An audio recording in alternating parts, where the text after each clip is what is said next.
La muerte y la resurrección de Jesucristo. Lección 5. La razón por la que Jesús murió. Después de que un prisionero es llevado a muerte o ejecutado, la gente comienza a hacer preguntas. Hay personas que sienten curiosidad por saber ¿cómo fue la muerte del prisionero? ¿Qué dijo? ¿Le dolió? Pero la pregunta que siempre persiste es ¿por qué tenía que morir de ese modo? ¿Qué provocó su ejecución? La respuesta radica en el pasado. ¿Cuál fue su delito y cómo lo cometió? La respuesta también estriba en la ley, lo que establece sobre su delito y su castigo. Sin embargo, al hablar de la muerte de Jesús, las respuestas no son tan simples. Muchas personas piensan que su muerte fue injusta y culpan a los líderes judíos, a Pilatos o a los soldados. En esta lección hablaremos sobre quién fue realmente el responsable de la muerte de Jesucristo. Al final de esta lección, usted podrá decir quién planeó y provocó realmente la muerte de Jesús, decir lo que la muerte de Jesús logró hacer con nuestros pecados y decir por qué Jesús tuvo que resucitar de entre los muertos. Por cientos de años, las personas han querido culpar a alguien por la muerte de Jesús. Algunos han señalado a los sacerdotes principales y a los fariseos, mientras que otros han acusado a Poncio Pilatos de lo sucedido. Algunos han culpado a la raza judía. Esto ha provocado por muchos siglos cantidad de crímenes horrendos contra los judíos. Es muy cierto que los hombres que ese viernes atraparon a Jesús tienen culpa. Por supuesto que culpar al pueblo judío de todas las edades es tonto y erróneo. Pero hay una persona que hizo más que ninguna otra para llevar a Jesucristo a la cruz. Esa persona es Dios. ¿Por qué deseaba matar Dios a su Hijo? ¿Por qué deseaba Dios que muriera el único hombre de todas las épocas que nunca había pecado? La razón es que Dios es un Dios justo y amoroso.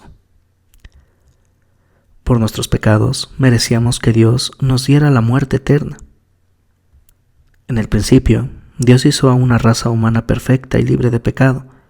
Dijo que si pecábamos contra sus mandamientos moriríamos. La muerte significa más que solo descansar en una tumba para siempre. Significa que su alma y, después de la resurrección, también su cuerpo sufren en el infierno como castigo por los males que han cometido. Es como la peor prisión que se puede imaginar y de la cual nunca se sale. Dios es nuestro juez y un juez justo, pues no anularía la sentencia de morir por nuestros pecados. Eso lo ha dejado bien claro en la Biblia. La humanidad tiene que pagar por sus pecados y el castigo por pecar es la muerte eterna. Pero Dios también es amor. Él no desea enviar a las personas al infierno. Desea que vivan con Él en el cielo. La Biblia también es muy clara al respecto, cuando dice: yo no quiero que ninguno de ustedes muera, así que vuélvanse a mí y vivirán. También el Señor nos dice, el cual, Dios, quiere que todos los hombres sean salvos y lleguen a conocer la verdad. ¿Cómo provocó Dios todo esto?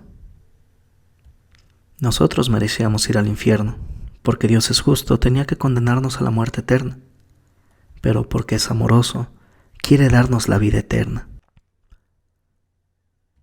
La respuesta fue Jesucristo. Él nos sustituyó.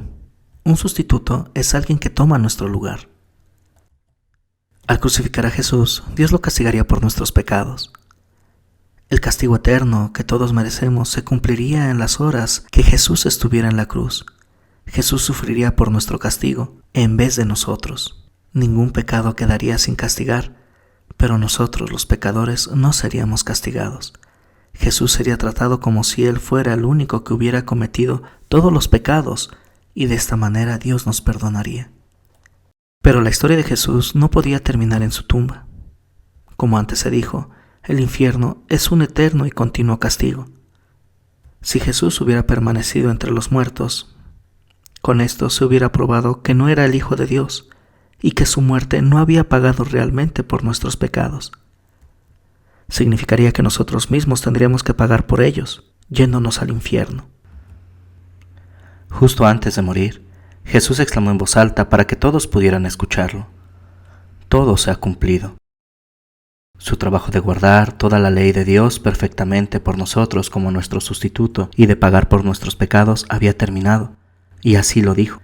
Pero ¿cómo íbamos a saber si esto era verdad?